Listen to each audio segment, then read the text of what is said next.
Je m'appelle Denis Mukwege. Je viens d'un pays le plus riche de la planète.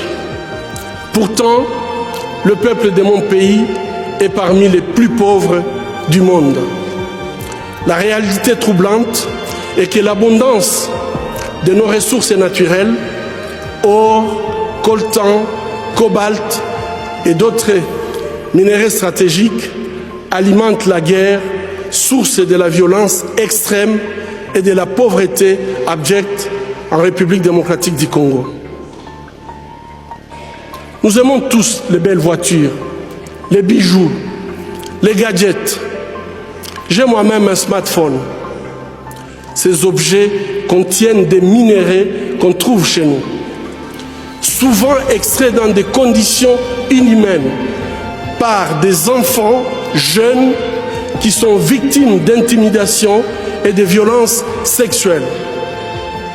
En conduisant votre voiture électrique, en utilisant votre smartphone, en admirant vos bijoux, réfléchissez un instant au coût humain de la fabrication de ces objets.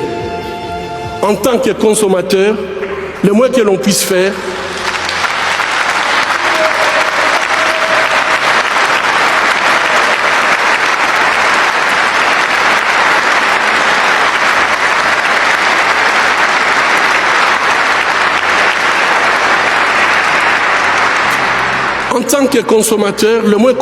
faire, est d'insister que ces produits soient fabriqués dans le respect de la dignité humaine. Fermer les yeux devant les drames, c'est être complice. Ce ne sont pas seulement les auteurs de violences qui sont responsables de leurs crimes, mais aussi ceux qui choisissent de détourner les regards.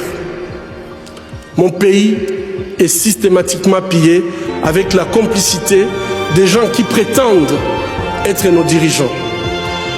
Pillés pour leur pouvoir, pillés pour leurs richesses et leur gloire, pillés aux dépens de millions d'hommes, de femmes et d'enfants innocents, abandonnés dans une misère externe, tandis que les bénéfices de nos minéraux finissent sur les comptes opaques d'une oligarchie prédatrice.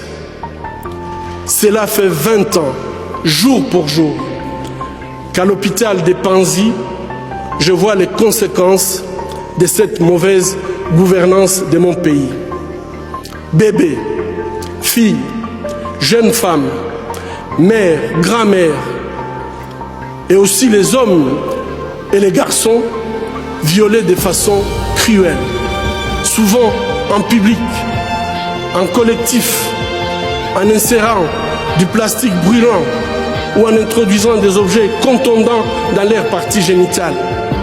Je vous épargne des détails.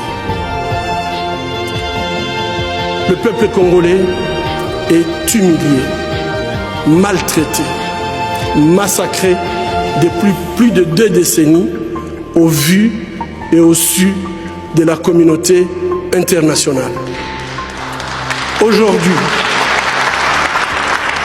Aujourd'hui, grâce aux nouvelles technologies d'information et de la communication, plus personne ne peut dire « je ne savais pas ». Avec ces prix Nobel de la paix, j'appelle le monde à être témoin et je vous exhorte à vous joindre à nous pour mettre fin à cette souffrance qui fait honte à notre humanité commune.